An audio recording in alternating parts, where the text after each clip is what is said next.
Paul from California.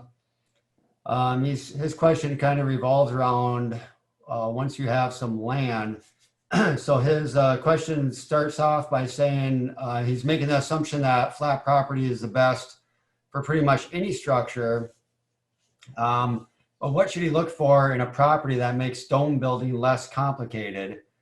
And then he asks that when he does have the property, does he make an appointment with you with the dimensions and slope, road access points, views, etc., in order for you to help design the dome to maximize the property he would have. So, and that's Paul from California.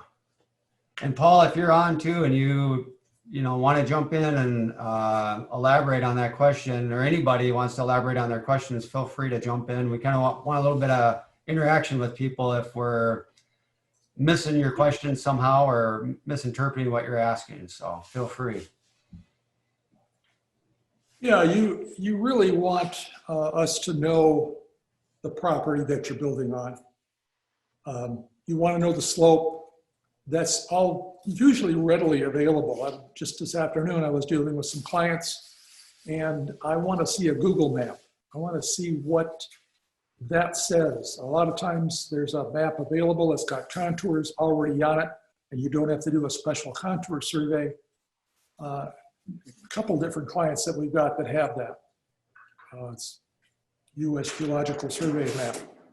Tells you what the contours are.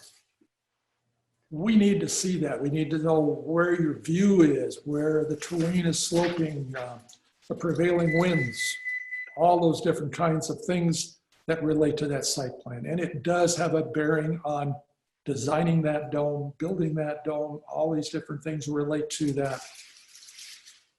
You want to site this, you're gonna have a bank of windows. There's some windows for view windows.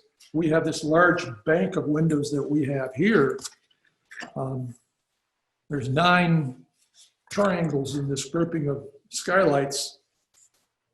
That's our creek down the hill. So down below here, we have 3-foot high windows that are below these windows. We're looking out those windows at the view. So we made sure that this house was turned to face that view, because if you're off, you're gonna buy these windows and they're gonna fit a certain way. You can't rotate the dome very easily. So you wanna get it right when you're designing it. What was the first part of the question? He was wondering if there was a certain type of property that would be more conducive to a less complicated dome build.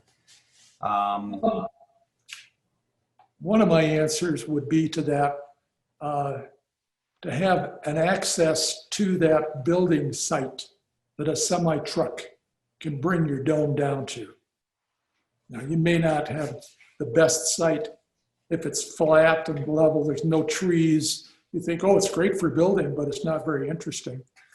So if you find that interesting site, hillside or something else, and you can't get a semi-truck down, that's how your dome kit is delivered, then you need to find an available parking area somewhere at a school, a shopping center, or something, someplace else where a semi-truck can offload, and then you take it from there on truck and pickup truck and trailer and bring it to your site to get it there.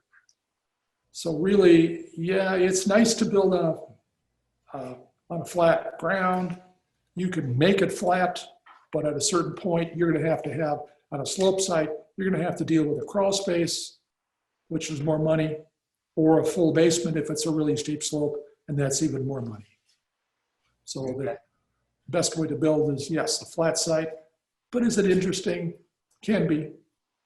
Ours is flat. We got a 30-foot drop off the edge here down to the creek. It makes a nice sledding hill in the wintertime going down to the creek.